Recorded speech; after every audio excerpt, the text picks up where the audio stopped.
No atual contexto de aumento de subida de taxas de juro, faz sentido amortizar o crédito à habitação? No mais recente episódio do podcast Moneybar, explicamos qual poderá ser a melhor decisão financeira para o seu caso. Olá, o meu nome é Bárbara Barroso, sou especialista em educação financeira e finanças pessoais e sejam bem-vindos ao Moneybar. Money! Here we go! Honey, million dollars. The dollars are gone! Olá, meus amigos, como é que vocês estão? Espero que estejam todos bem e de boa saúde, pois hoje trago-vos um tema sobre o qual tenho recebido muitas perguntas, muitas dúvidas, sobretudo no atual contexto em que estamos a atravessar de subidas de taxas de juro e inflação elevada. Mas antes disto, deixar aqui a nota breve de que vamos enviar novidades para as pessoas que estão na lista de espera para a próxima edição do curso do Zero à Liberdade Financeira e cujas inscrições vão abrir em setembro.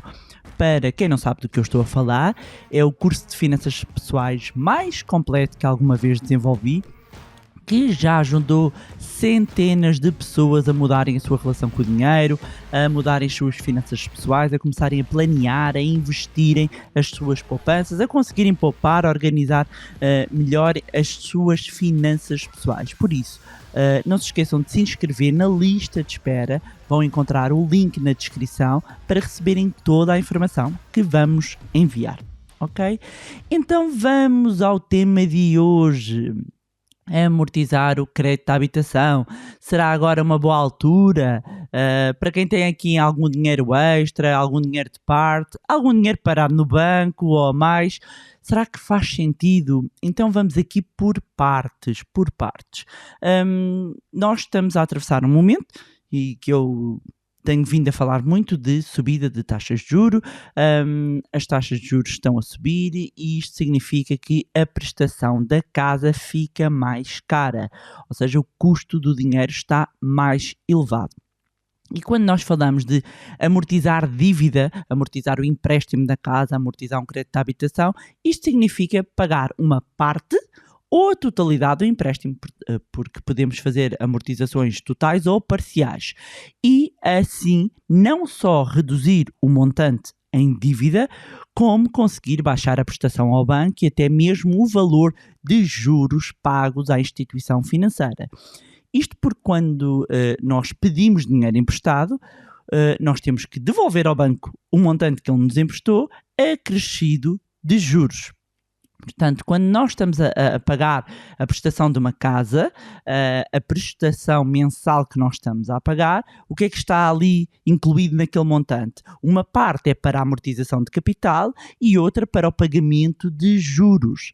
E numa fase inicial do empréstimo, nós estamos sobretudo a pagar juros e apenas uma pequena parte está a amortizar o capital. Vamos aqui um exemplo. Vamos imaginar que pedimos 100 mil euros ao banco e que depois nós temos uma prestação e nessa prestação nós temos uma parte, ou seja, a prestação que nós pagamos mensal é completa, não é? Mas apenas uma parte está, digamos que, a bater à dívida que nós pedimos ao banco, aos 100 mil euros e vai passando para 99.800 euros, 99.600 euros e assim, não estou aqui a dizer que este é o valor, estou a dar esta correspondência.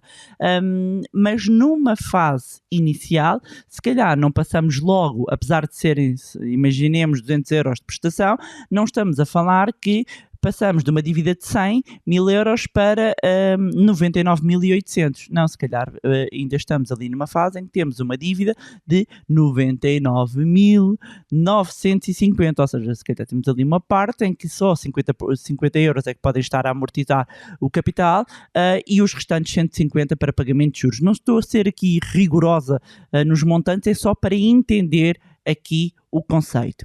Isto significa que se o empréstimo, o crédito está numa fase inicial, ainda está nesta fase em que está a pagar mais de juros, ou seja, a componente de pagamento de juros na prestação tem um peso maior do que a amortização do capital.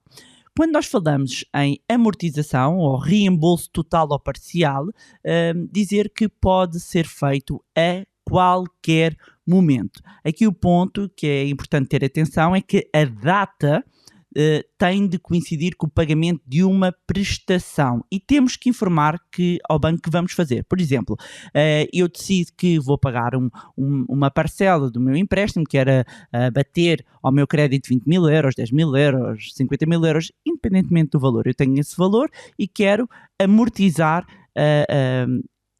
parcialmente o meu empréstimo. Então, eu informo o banco que o quero fazer e a data onde se vai materializar essa amortização é numa única prestação, ou seja, a próxima prestação, além do pagamento da prestação, inclui este montante adicional. E um ponto importante é dizer que o banco deve informar qual será o novo valor da prestação após a amortização de capital, porque ao amortizar o capital, ao amortizar o crédito, e estamos aqui a falar, vamos imaginar que não é a amortização total, que é uma amortização parcial, o que vai acontecer é que vai reduzir o valor da prestação a pagar mensalmente, dado que o valor da dívida é menor. Exemplo, se nós temos 100 mil euros de dívida e eu vou amortizar 20 mil euros da dívida, significa que eu passo a ter um empréstimo de 80 mil e uma prestação que incide sobre 80 mil é diferente do que uma prestação de 100 mil.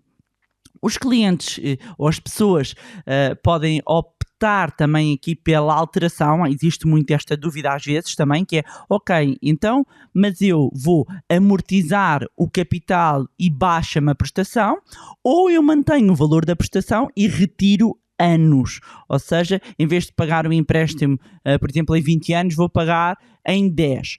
Dar aqui uma nota que, nesta situação, acaba por estar a fazer uma renegociação de contrato. É visto pelos bancos como uma renegociação de contrato, portanto é só possível se existir algum acordo entre cliente e banco. E quando querem fazer uma amortização e querem mexer nos anos e não na prestação, devem se informar da flexibilidade do banco. Há uns anos era mais fácil alguns bancos darem esta opção ao cliente. Hoje em dia os bancos interpretam isto, ok, isto é como fazer uma renegociação dos termos do contrato e neste caso aqui as condições podem se alterar. Outro ponto importante a considerar são os custos.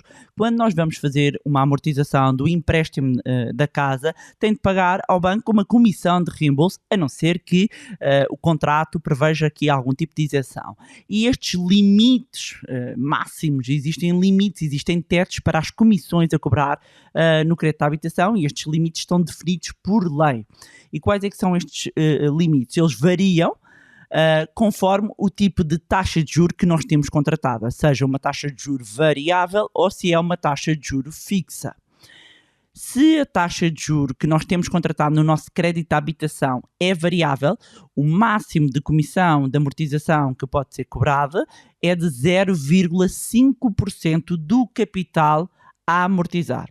Ou seja, eu há pouco estava a dar um exemplo, tenho 100 mil euros de empréstimo, vou amortizar 20 mil, e se eu tenho um crédito à habitação com taxa variável, os 0,5% vão incidir sobre os 20 mil, porque eu no fundo estou a pegar nos 20 mil e vou amortizar aos 100 mil.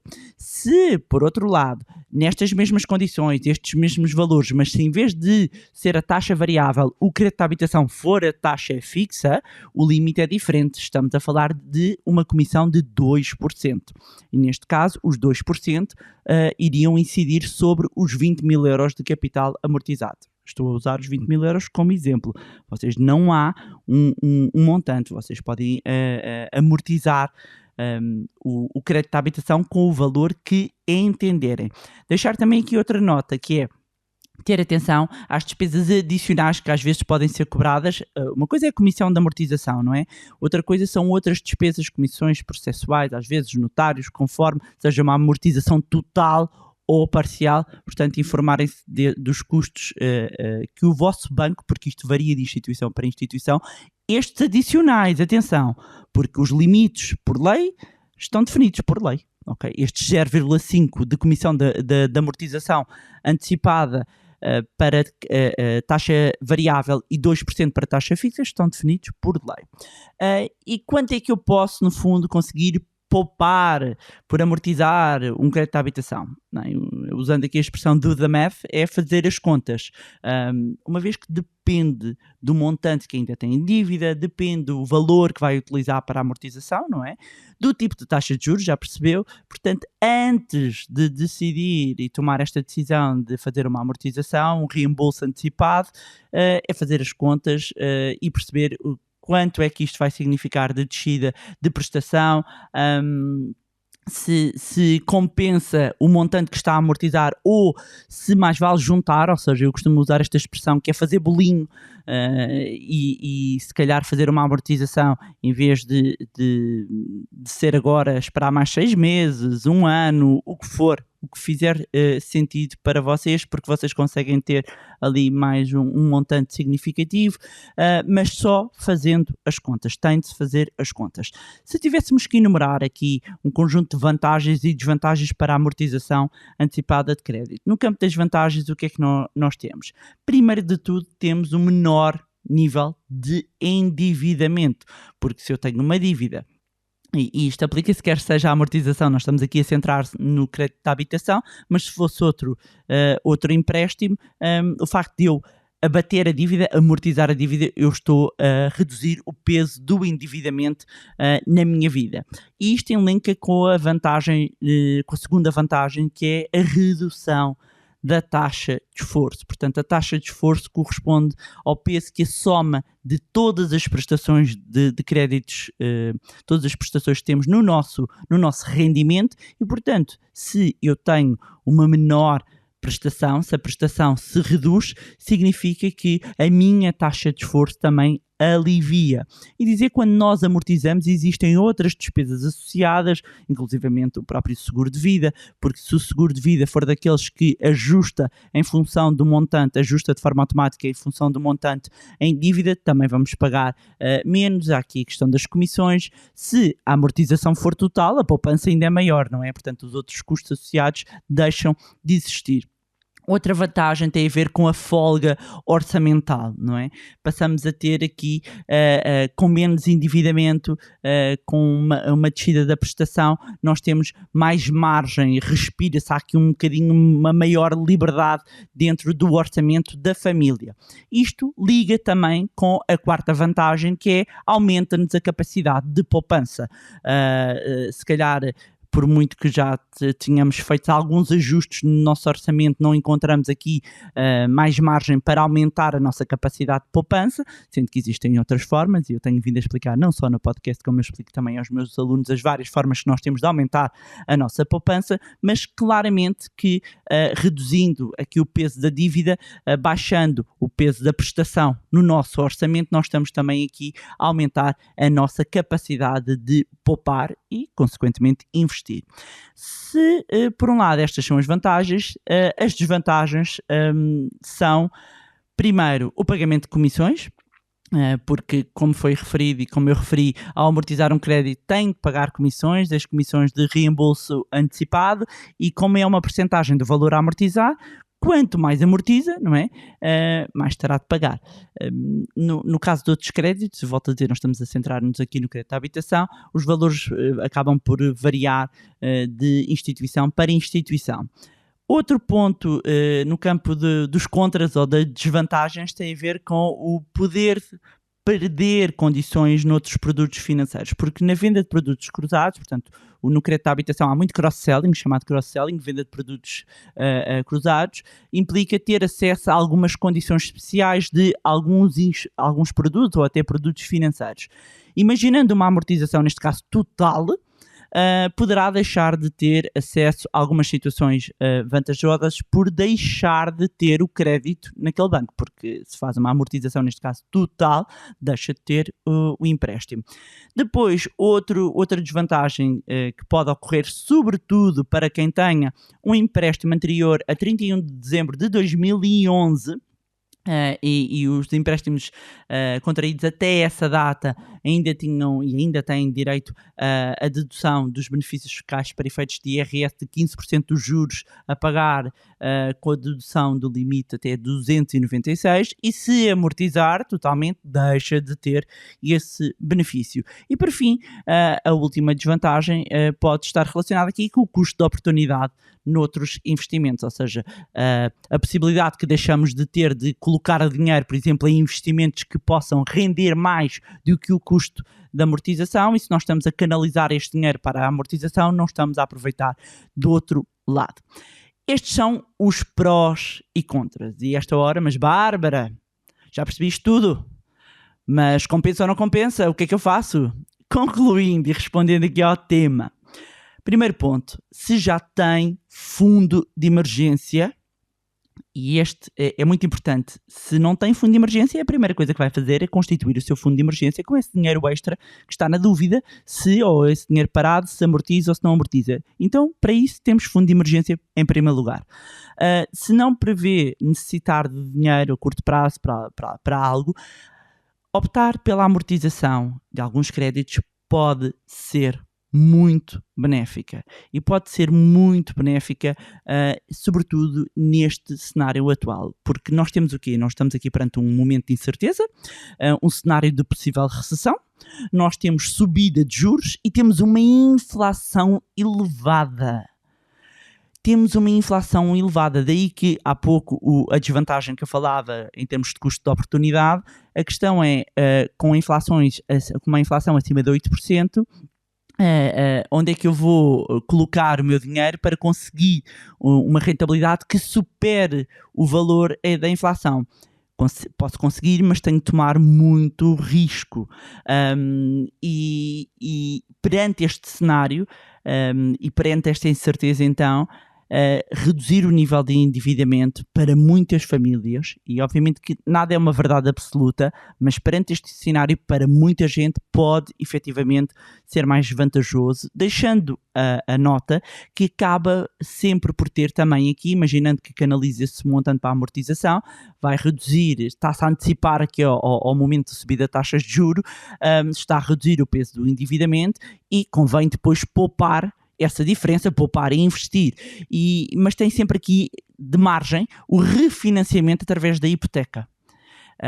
E este depois é outro assunto, e este é outro tema, e é uma estratégia, por exemplo, que vai ser muito abordada também no curso Zero à Liberdade Financeira. Como eu tinha dito, esta nova edição vai ter novidades, e por isso já sabem, se querem, inscrevam-se na lista de espera no link que está na descrição para receberem todas as informações.